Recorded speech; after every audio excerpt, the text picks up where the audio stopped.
नमस्कार, आदाब, सत श्री अकाल मित्रों, कैसे हैं आप सभी। स्वागत है एक बार पुनः आप सभी का समाधान कार्यक्रम में। पूरा विश्वास है कि आप सब बहुत अच्छे होंगे, खुश होंगे, तंदुरुस्त होंगे और जीवन का संपूर्ण आनंद ले रहे होंगे। मित्रों, बचपन में हम एक इक्वेशन पढ़ा करते थे, negative into positive is equal to negative, और साथ ही positive into negative is equal to negative. यदि जीवन के अर्थ में इस इक्वेशन को समझा जाए तो इसका भाव होगा कि जो हमें नहीं सोचना चाहिए, नहीं बोलना चाहिए, नहीं करना चाहिए, यदि वो हम करते हैं तो उसका रिजल्ट हमें नेगेटिव प्राप्त होता है। और ठीक इसके उलट, यदि हमें जो करना चाहिए, जो हमें बोलना चाहिए, जो हमें सोचना चाहिए, वो हम नहीं करते हैं तो भी इसका रिजल्ट हमें नेगेटिव ही प्राप्त होता है। करना क्या चाहिए और क्या नहीं करना चाहिए, इसी पे लगातार समाधान आपको प्रकाश देता रहता है। और हमें प्रकाश देने के लिए लगातार हमारे साथ आदरणीय सूर्य भाई जी बने रहते हैं। जैसे सूर्य हमें लगातार प्रकाश देता है, हमारे जीवन का आधार है, वैसे ही हमारी समस्याओं का निदान करने के लिए सूर्य भाई जी सतत हमारे साथ बने रहते हैं। इसके लिए हम सब उनके बहुत बहुत आभारी हैं। आइए आज की इस कड़ी में उनका अभिनंदन करते हैं। भ्राता जी, बहुत बहुत स्वागत है। Thank you. और सभी दर्शकों की ओर से आपका बहुत बहुत आभार कि इतनी सारी हमारी जो दर्शक हैं, आपके द्वारा दिए जाने वाले सभी जितने भी सुझाव हैं उनका प्रयोग करते हुए अपने जीवन को खुशहाल बना रहे हैं। हमें बहुत खुशी होती है जब ये देखते हैं कि अनेक लोग प्रयोग करके अपने जीवन को निर्विघ्न बना रहे हैं जी। आज ही 2 बहनें मेरे पास आई, बुजुर्ग थी और बहुत अच्छी वो बात कर रही थी। अभी तक सेंटर पे जाके तो उन्होंने ज्ञान नहीं लिया, लेकिन कहा कि हम बहुत उलझे रहते थे जीवन में, बिना मतलब की परेशानियां फेस करते थे। और जब से आप लोगों के प्रोग्राम देखने लगे, हमें गाइडलाइन मिल गई है और अब हमारा चित्त शांत हो गया है। हम उस तरह की उलझन और परेशानियों से बाहर आ गए हैं। तो ये बड़ी खुशी की बात है कि हम किसी को कुछ से दे पाएं। यही जीवन का लक्ष्य था कि हम दाता बनकर रहें, और अगर हम संसार के काम आ जाएं तो यही हमारे जीवन की सार्थकता होती है। बिल्कुल। और बातें सचमुच बहुत छोटी छोटी सी थी भ्राता जी। शायद इस चीज़ को हम भूले हुए थे कि स्पिरिचुअल बातों को भी अपने जीवन की समस्याओं को दूर करने में इस्तेमाल किया जा सकता है। और हमारी तो ये संस्कृति रही है, ये परंपरा रही है, लेकिन शायद इस चीज़ को भूल करके हम भौतिकतावाद की ओर ज़्यादा भागने लगे थे, इसीलिए शायद समस्याएं बहुत बढ़ गई थी। आज ही ये दोनों बहनें हमसे और कुछ अच्छी बातें भी कर रही थी जी। जिस संप्रदाय से जुड़ी हुई थी, वो बता रही थी कि आत्मा के बारे में हमारा दर्शन कितना उलझा दिया गया था। लंबी चौड़ी बातें मुनि लोग करते थे, सन्यासी करते थे परमात्मा के बारे में, आत्मा के बारे में, लेकिन फिर भी हमें ये पता नहीं चलता था कि हम हैं कौन।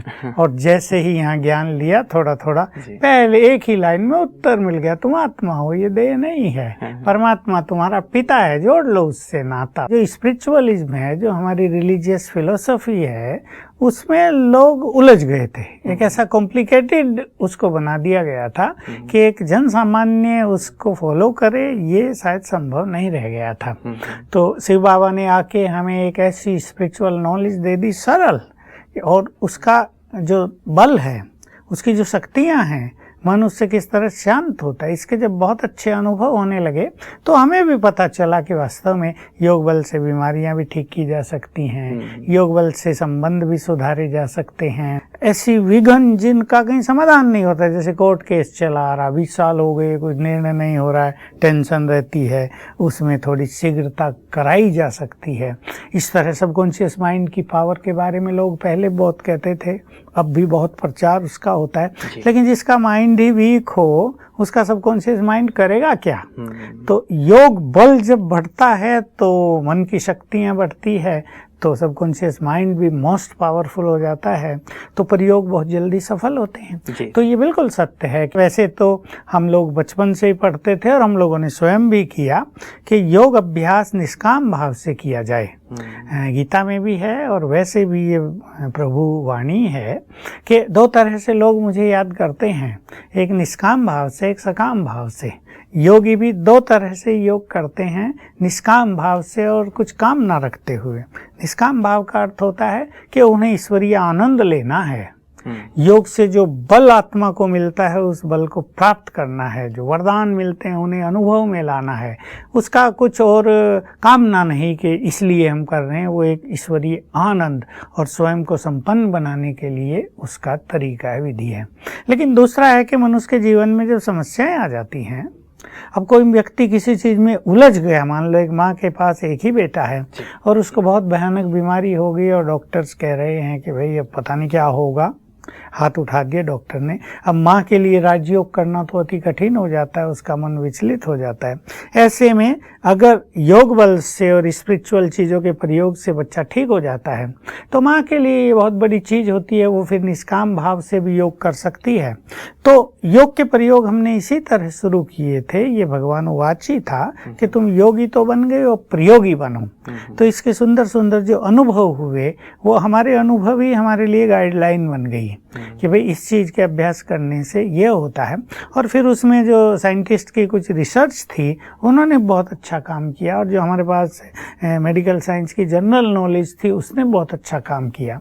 तो बहुत सारे जो समस्याएं हैं, केसेस हैं, काफ़ी ठीक हो गया। विशेष करके इस प्रश्न पे तो आएंगे ही भ्राता जी कि कैसे हम योग का प्रयोग करें और कहाँ कहाँ करें, किन किन बातों में किया जा सकता है। लेकिन जहाँ से मैंने शुरुआत की थी वहाँ भी मुझे लगता है कि बहुत आवश्यक हो गया है आज के जीवन में कि जैसे जो हमें नहीं सोचना चाहिए या नहीं बोलना चाहिए या नहीं करना चाहिए वही हम कर रहे हैं और फलतः रिजल्ट हमें नेगेटिव प्राप्त हो रहा है, या जो करना चाहिए वो हम नहीं कर रहे हैं, फलतः भी रिजल्ट नेगेटिव हो रहा है। इससे कैसे ठीक किया जाए कि हम जो चाहते हैं वही करें ताकि रिजल्ट हमेशा पॉजिटिव मिले, और जो हम नहीं चाहते हैं कि भाई ये नेगेटिव चीज़ें हैं ये हमें नहीं करना है और हम ना करें रिजल्ट पॉजिटिव मिलेगा, कैसे ये पहले हम लेते हैं कि मनुष्य चाहता तो है जी पर वो कर नहीं पाता। इसके पीछे एक ही रहस्य है, क्योंकि करने में हमें चाहिए मन की शक्ति, बुद्धि की शक्ति। कभी कभी क्या होता है, मान लो एक व्यक्ति क्रोध कर रहा है और उसकी बुद्धि उसको निर्णय दे रही है कि नहीं, यहाँ क्रोध करना तो जरूरी है, अगर तुम क्रोध नहीं करोगे तुम्हारे वर्कर काम नहीं करेंगे, अब कैसे रहो, क्रोध करो। तो इसमें क्या है कि वो व्यक्ति उसके अधीन हो जाता है। तो मन की शक्तियों की बहुत आवश्यकता है, और मन की शक्ति और बुद्धि का शुद्धिकरण, तो हमारे अंदर जो हम करना चाहते हैं उसको करने की एक शक्ति आ जाती है, हमें गाइडलाइन भी अच्छी मिल जाती है और हम स्वतः ही अनुभव करते हैं। हमारे यहाँ आने वाले लाखों साधक इस चीज़ के अनुभवी हैं कि जैसे जैसे योग अभ्यास बढ़ता गया वो उन चीज़ों को करने में सक्षम हो गए जो वो करना चाहते थे और आज तक असफल हो रहे थे। एक व्यक्ति को बुरा बोलने का संस्कार पड़ गया है, एक व्यक्ति को क्रोध करने का संस्कार पड़ गया है, एक व्यक्ति को दूसरे पे कमेंट करने का संस्कार पड़ गया है, एक व्यक्ति कुछ भी देखता है उसकी इच्छा होती है कि उठा लूं, चोरी का संस्कार पड़ गया है। ऐसे बहुत सारे उदाहरण लिए जा सकते हैं। तो ये संस्कार वश न चाहते भी वो करता रहता है। वहाँ आता ये कि वो चाहता है और नहीं कर पाता। यहाँ है कि संस्कार ऐसे प्रबल हो गए हैं कि वो चाहता है कि मैं ऐसे न बोलूं, चुप रहूं थोड़ा, लेकिन संस्कार वो फिर बोल देता है और फिर सोचता है अरे बोलना नहीं चाहिए था, फिर उसको रिग्रेट होता है, पश्चाताप होता है, वो सोचता है तो नहीं होना चाहिए। इसमें योग बल से उन संस्कारों को शुद्ध किया जाता है। योग बल एक ऐसी चीज है, योग को हम सिंपली अगर डिफाइन करें तो योग माना भगवान के साथ रहना। तो जैसे कोई बर्फ के पास बैठ जाए तो धीरे धीरे बर्फ की जो ठंडी वेव्स हैं वो उसको ठंडक प्रदान करने लगेगी। आग के पास बैठ जाए तो अग्नि की जो वेव्स हैं वो उसको गर्म करने लगेंगी। ऐसे योग माना परमात्मा के साथ बैठ जाना। वो ज्योति स्वरूप है, ब्रह्मलोक में है, उसके पास बैठ जाना, अपने को स्थित कर देना, वहाँ ये फील करना वहाँ बैठे हैं। तो उसके जो वाइब्रेशंस हैं हम में आने लगते हैं और वो है एब्सोल्युटली प्योर, परफेक्ट सागर, शक्तियों का भी सागर है तो सुखों का भी सागर है। तो उसके ये सब वाइब्रेशंस हमारे संस्कारों को बदलने लगते हैं और फिर हम भी बहुत सॉफ्ट हो जाते हैं, सेल्फ पर कंट्रोल होने लगता है कि भाई नहीं बोलना नहीं चाहिए, मुझे किसी पे कमेंट्स नहीं करना है। वो हर्ट होते हैं, उनका दिल दुखता है, फिर वो मुझे बद्दुआएं भी देते होंगे, मेरा कोई दिल दुखाए तो मुझे कैसा लगेगा। तो ऐसी फीलिंग्स उसके मन में दृढ़ होती जाएंगी कि नो अब नहीं ये करना है। तो योग बल से जब हम योग अभ्यास में परमात्मा के समीप जाकर रहते हैं तो परमात्मा के सारे डिवाइन संस्कार हम में आने लगते हैं और वो जो संस्कार हमारे निगेटिव थे वो लोप होने लगते हैं। मतलब संस्कारों के वश ही ये होता है। हाँ, जैसा आप कह रहे हैं कि हाँ, हम नहीं चाहते हैं लेकिन हो जाता है, या चाहते हैं लेकिन नहीं कर पाते हैं, तो इसका मूल कारण संस्कार है और राजयोग के माध्यम से इस संस्कार को परिवर्तित किया जा सकता है। तो भ्राता जी कितना समय लग जाता है? मान लीजिए कि पहली बात तो ये है कि मैं रियलाइज करूं कि भाई मुझसे गलत हो रहा है। जैसे कई लोग गुस्सा करते हैं, कुछ गलत करते हैं, या चोरी भी कर ली, कुछ उठा भी लिया, तो वो एक रियलाइजेशन नहीं होता है, क्योंकि वो एक आदत बन गई है, संस्कार बन गया है। तो एक पहली बात तो रियलाइजेशन की है कि वो रियलाइज भी करे कि बदलना है, और दूसरी बात फिर आती है कि योग का अभ्यास करे। कितना वक्त लग जाता है इस परिवर्तन में? एक व्यक्ति बार बार रियलाइज करता है और फिर उसको कैंसिल भी करता है। ऐसे भी कुछ लोग देखे गए। मतलब गलतियां भी करता मान लो गलती कर दी, उसको बोलना नहीं चाहिए था, गुस्सा नहीं करना चाहिए था, कर लिया, फिर रियलाइज किया ना नहीं ये नहीं करना चाहिए, फिर नहीं करूंगा, फिर बोल दिया, फिर रियलाइज किया, तो रियलाइज भी करते रहते हैं और गलती भी करते रहते हैं। इसलिए रियलाइजेशन ऐसी हो जो हमें प्रेरित करे कि नो अब ये काम नहीं।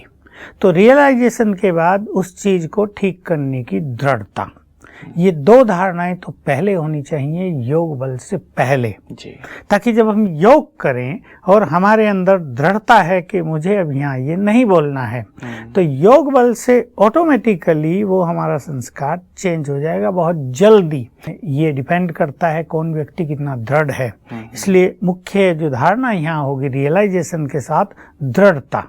एक व्यक्ति ऐसा भी हो सकता है कि मान लो उसे अपनी इस बोल के ही संस्कार को कंट्रोल करना, हम एक ही बात ले लेते हैं, तो वो हफ्ता मौन रखता है। हमने ऐसे भी देखे, हमारे यहाँ लोग ऐसे अपने संस्कारों को चेंज करने के लिए 40-40 दिन भी मौन रखने लगे कि भाई मुझे इसको समाप्त करना है।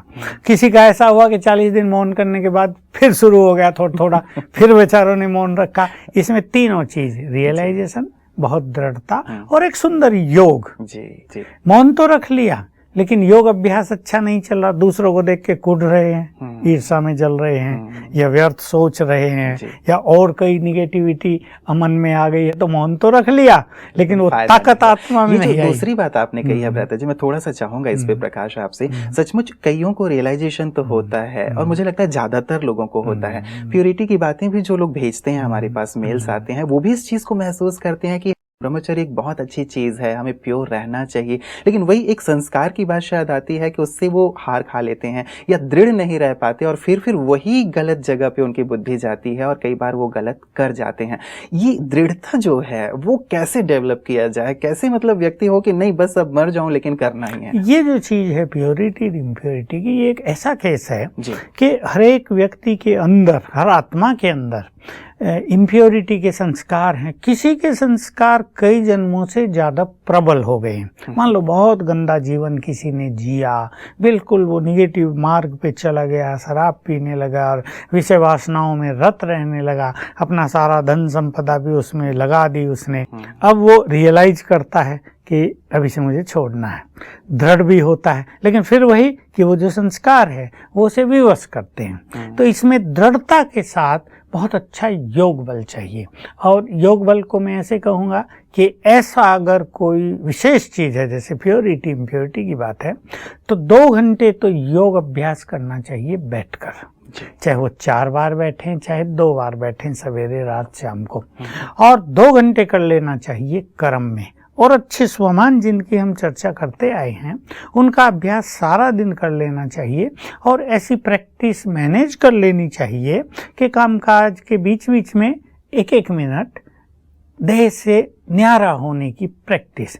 मैं आत्मा शांत स्वरूप हूँ, बहुत पवित्र हूँ, ये फीलिंग 1 मिनट, तो इससे स्मृतियाँ जागृत होती जाएंगी। प्योर संस्कार जो हमारे अंदर हैं 2 युग के शुरू के, वो जागृत होते जाएंगे और इसमें बहुत बल मिलेगा। लेकिन ऐसा करने के लिए कम से कम 6 मास तो अवश्य करना चाहिए। कई लोग भ्राता जी ऐसा कहते हैं कि जैसे हम योग भी कर रहे हैं लेकिन उसी बीच में हमारी हार भी हो गई, प्योरिटी की बात को लेकर मैं कह रहा हूँ, तो फिर जब हम योग करने के लिए बैठते हैं तो फिर परमात्मा से आंखें नहीं मिला पाते, हमें बहुत ही अपराध बोध की महसूसता होती है और वो योग नहीं हो पाता है। तो मन में एक पराजय का भाव, एक हीन भाव घर कर जाता है, तो वो हमें आगे नहीं बढ़ने देता। तो क्या करना चाहिए ऐसे में? योग भी नहीं लग रहा है, पराजय भी बार बार हो रहे हैं। जो व्यक्ति प्योरिटी से इम्प्योर बन जाता है योग अभ्यास की ताकत उसमें फिर नहीं रहती, उसका मन विचलित हो जाता है, बॉडी कॉन्शियसनेस में भी आ जाता है और उसको पश्चाताप भी बहुत होने लगता है। अब ये डबल चीज हो गई, बॉडी कॉन्शियसनेस भी बढ़ गया, हार हुई, इससे निराशा भी आ गई और वो बहुत सारे संकल्प भी उसके चलने लगे, एकाग्रता तो नहीं होगी। इसमें हम जो कुछ सजेस्ट करते हैं वो ये हैं कि एक तो उसको अपने मार्ग पे चलने का निरंतर लक्ष्य बनाए रखना चाहिए। ऐसे ही लोगों के लिए, ऐसे ही साधकों के लिए ये कहा जाता है कि ये पथ हार और जीत का है, इसमें कभी हार होती है कभी जीत, लेकिन निरंतर बढ़ते रहना चाहिए, एक दिन जीत अवश्य होगी। सदा के लिए पवित्रता को अपने जीवन का श्रृंगार बना लेते हैं, लेकिन ऐसे लोग जिनके संस्कार बहुत कड़े हैं या जिनका साथी बहुत कमजोर है या उसका साथ नहीं मिल रहा है, अनेक विवशता इस फील्ड में है, तो ऐसे में उसको बहुत अच्छे स्वमान का अभ्यास, ईश्वरीय महावाक्यों का अभ्यास, थोड़ा एकांत में जाकर बहुत अच्छा चिंतन, क्योंकि चिंतन से भी प्योरिटी को अपनाने में बहुत ज़्यादा बल मिलता है। दूसरा, उसको हार्ड वर्क भी करना चाहिए, उसको लेजी नहीं बन जाना चाहिए, उसको केयरलेसनेस को नहीं आ जाने देना चाहिए। तो इस तरह यदि वो दृढ़तापूर्वक कुछ और अच्छे ये अभ्यास करेगा। और योग अभ्यास से पहले बिल्कुल मैं आत्मा हूँ, ये देह अलग, मैं अलग, ये देह अलग, दूसरों को भी आत्मा देखने की प्रैक्टिस, इनसे धीरे धीरे योग भी अच्छा लगेगा और प्योरिटी में बल आता जाएगा। भ्राता जी, कईयों में एक निराशा का भाव बहुत बढ़ता चला जाता है बार बार की हार से, और मन में ये आता है कि अभी तो इतनी लंबी लाइफ है, क्या पूरी लाइफ इसी उठापटक में बीतेगा। तो ये जो एक प्रश्न उनके मन में उठता रहता है, तो उससे उनको लगता है कि शायद ये बहुत कठिन रास्ता है और मैं ना कर पाऊँ। ऐसे साधकों के लिए क्या कहेंगे? ऐसे भी कुछ साधक हमारे पास आते हैं, कोई 6 मास चल के छोड़ देते हैं कि नहीं भाई अपने बस का काम नहीं है, कोई 1 साल चल के भी छोड़ देते हैं भाई अपने से ये सब साधनाएं वाधनाएं नहीं होंगी, अपना तो वैसे ही अच्छे थे। वो सोचते हैं ये एक नई टेंशन हमने मोल ले ली, इससे तो कोई फायदा नहीं है। लेकिन देखिए, ये ईश्वरीय मार्ग है और स्वयं भगवान आकर स्वर्ग की यहाँ स्थापना कर रहे हैं और उसका ये आदेश है कि तुम पवित्र बनो। और जब उसने ये आदेश दिया तो पवित्रता को जीवन में धारण करने की शक्ति भी दे दी। ये देखिए, 2 चीज़ों पर हम ध्यान दें। हमारे यहाँ प्राचीन काल से ही मंक्स, सन्यासी, चाहे वो बौद्ध धर्म के साधु रहे, जैन धर्म के साधु रहे या हिंदू धर्म में बहुत सारी सन्यासी रहे जिन्होंने प्योरिटी को अपनाया था। तो बड़ा सरल मार्ग था क्योंकि वो समय भी कुछ दूसरा था, लेकिन उसमें फिर ऐसा ही होता रहा, गिरावट आती गई, लेकिन और चीज़ें साधना की उनके पास नहीं थी जिनसे प्योरिटी को बल मिले। हिंदू धर्म में जो सन्यासी होते हैं उनके पास हठ योग की कुछ ऐसी क्रियाएं रहती हैं, कुछ ऐसे प्राणायाम रहते हैं, कुछ ऐसे और तरीके होते हैं जिससे वो अपनी शक्तियों को ऊर्ध्वगामी बनाते रहते हैं। उनके लिए तो हो जाती है प्योरिटी सरल, लेकिन बाकी कोई स्पिरिचुअल साधना उनके पास नहीं होती, उनको इसका ज्ञान नहीं होता। और फिजिकल जो साधनाएं हैं वो कभी किसी से हुई, कभी नहीं हुई, तो अंदर की वासनाएं डेड नहीं हो पाती। लेकिन हमारी जो कंप्लीट साधनाएं हैं, जैसे अपने 5 स्वरूपों का अभ्यास, अपने देव स्वरूप का अभ्यास, अपने फरिश्ते स्वरूप का अभ्यास, अशरीरीपन का अभ्यास, ये ऐसी चीज है जिसमें बहुत ज़्यादा कंसंट्रेशन की भी आवश्यकता नहीं होती। ये एक संकल्प है और इससे वो वासनाएं समाप्त हो जाती हैं। तो फिर मनुष्य निराश नहीं होता, अन्यथा लोग निराश होते हैं। इस बात को गलत नहीं ठहराया जा सकता क्योंकि ये मार्ग ही ऐसा है। जैसे मैंने कहा, बहुत सारे साधु, मुनि, मंक्स, ये सब इस मार्ग पे चलते चलते अब डाउन हो गए बहुत, तो बहुतों ने तो छोड़ ही दिया। जैसे हम पहले भी चर्चा करते हैं, हमें क्रिश्चियन लोग ही बताते हैं कि हमारे चर्चिज में तो प्रीस्ट ही नहीं मिल रहे हैं, पादरी जो होते हैं। क्यों? क्योंकि उन्हें पवित्र रहना जरूरी है, ब्रह्मचर्य में रहना होता है। तो कोई रह नहीं पाता तो भारत से ये भी इंपोर्ट करते हैं वो लोग। भारत इसका भी एक्सपोर्टर है। भारत एक पवित्र भूमि है, तो यहाँ पवित्र लोग बहुत मिलते हैं अभी भी, चाहे कितना भी गंदा वातावरण दूषित हो गया हो, लेकिन फिर भी यहाँ ब्रह्मचर्य का बहुत महत्व है और अनेक लोग मिलेंगे जो ब्रह्मचर्य पालन करने के लिए तैयार हो जाते हैं। लेकिन बात वही है कि इसके साथ साथ यदि साधनाएं नहीं की जाती तो निराशा होगी बहुत तो ज्यादा। ऐसे लोग भ्राता जी जो मान लीजिए अभी जिनसे साधना नहीं हो पा रही है या थोड़े से निराश हो गए हैं बार बार की पराजय से, ऐसे लोगों को क्या कहना चाहेंगे आप? वही कि वो स्वमान के अच्छे अभ्यास करें। स्वमान भी मैं गिना दूं, मैं देव कुल की महान आत्मा हूँ, एक, जी। मैं मास्टर सर्वशक्तिवान हूँ, बहुत सुंदर ये स्वमान है। तीसरा है मैं विजयी रतन हूँ। चौथा है मैं इस देह रूपी प्रकृति का मालिक हूँ। और पांचवा है मैं पूज्य हूँ, या छठा मैं फरिश्ता हूँ। इन स्वमान को पहले इनका रियलाइजेशन और अनुभूति न भी हो, इन्हें याद करते रहें, ये मेरे स्वरूप हैं, ये मेरे स्वमान हैं। विशेष रूप से मैं मास्टर सर्वशक्तिवान हूँ, मैं विजय रत्न हूँ, इससे बहुत अच्छी फीलिंग होने लगेगी। विशेष रूप से मैं कहूँगा मैं विजय रत्न हूँ, इससे जो विजय दिलाने वाली शक्तियां हैं ना हमारे अंदर, वो एक्टिव हो जाएंगी और हमारी विजय होने लगेगी। तो पहले तो एक व्यक्ति को इनका बहुत अच्छा अभ्यास करना चाहिए। दूसरी बात, सवेरे अवश्य उठना चाहिए। कभी कभी निराशा के मूड में लोग सोने लगते हैं कि सोने दो हमें, और जब उठेंगे तब और निराशा होगी मन में कि देखा आज फिर हमने कुछ नहीं किया, हमें तो ये करना था, वो करना था। तो सवेरे उठकर कुछ अच्छे गीत सुन लें। हमारे यहाँ बहुत अच्छी अच्छी क्लासेज हैं, कमेंट्री हैं, पीस ऑफ माइंड चैनल है, उसको देखें। उसमें बहुत अच्छी चीज़ें सवेरे सवेरे आती हैं जो वास्तव में इतनी अट्रैक्टिव हैं साधकों के लिए कि मैं तो कहूँगा जो सन्यासी साधक भी हैं ना, उन्हें भी अपने अपनी कुटियाओं में लगा लेना चाहिए या अपने आश्रमों में, और उसे देखकर योग साधना करें तो बहुत ही अच्छा हो जाए। दूसरा तरीका ये अपनाना चाहिए। तीसरा, थोड़ा सा एकांत में अपने से बातें करें, अपने को फिर से दृढ़ करें, भगवान हमारे साथ है, आज हार हुई है, हम अवश्य जीतेंगे।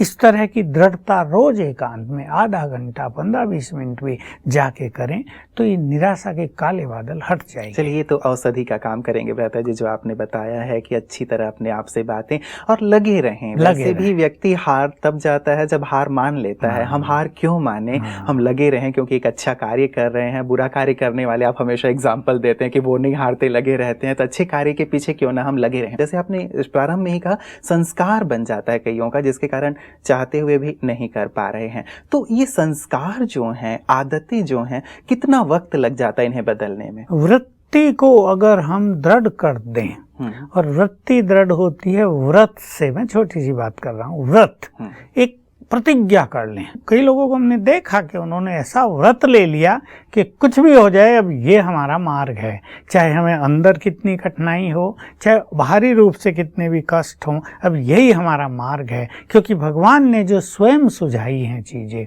जो गाइडेंस स्वयं दी है, अब मनुष्यों की मत पे तो जन्म जन्म चलते आए और हाल देखो क्या हो गया। संसार का बुरा हाल हो गया। भारत में भी रोज कितने इम्प्योरिटी के केस उठकर बाहर आ रहे हैं। लज्जा आती है, उनको सुनने में भी लज्जा आती है कि सब जगह एक ऐसा माहौल बन गया कि लोगों, समुदाय में भी बदनामी होने लगी। लोग सोचते हैं कि ये क्या हो गया भारत जैसे पवित्र देश में। तो ये सब हो रहा है, लेकिन अब भगवान की मत मिल रही है।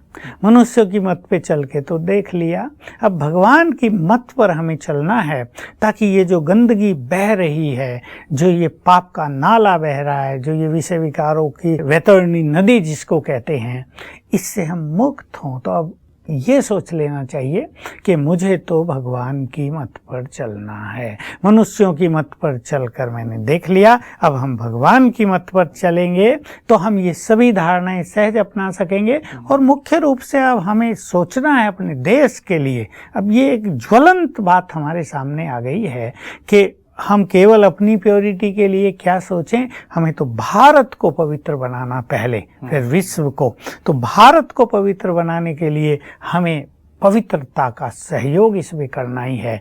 अगर हमारा भारत देश से प्यार है और हम ऐसी गंदगी यहाँ नहीं देखना चाहते अपनी इस पावन भूमि पर, तो हमें पवित्रता का व्रत लेना ही चाहिए। इस व्रत से संस्कार बदल जाएंगे। बिल्कुल, बहुत बहुत शुक्रिया भ्राता जी, बहुत ही सुंदर और गहरी बातें आपने कही हैं। निश्चित रूप से सभी इस पर अवश्य विचार करेंगे।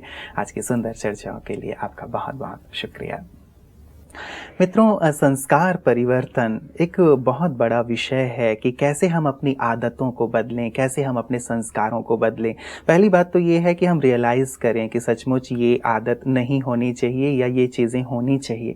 और अंतिम बात जो निकल के आई, सचमुच पवित्रता एक बहुत ही महत्वपूर्ण बात है जिसकी सबसे ज़्यादा मुझे लगता है हम लोगों ने समाधान में चर्चा की है। और आज यदि हम अपने देश को देखें, समाज की स्थिति को देखें, तो लगता है कि सचमुच इसकी बहुत ज़्यादा आवश्यकता है। कहाँ हमारा देश विश्व का गुरु था और आज हम किस स्थिति में पहुंच गए हैं। यदि हम सच्चे देशभक्त हैं, सच्चे देश प्रेमी हैं, तो न केवल पवित्रता को अपने जीवन में अपनाएं, न केवल अच्छाइयों को अपने जीवन में अपनाएं, वरन इसकी खुशबू चारों ओर फैलाने में भी अवश्य मदद करें। इसमें हम सबको कदम बढ़ाना पड़ेगा, किसी एक के करने से नहीं होगा। हम सब इस देश के सच्चे सपूत हैं, माँ भारती की सेवा करना हम सबका लक्ष्य है। तो आएं सब मिलकर अपने देश को पुनः सिरमौर बनाएं।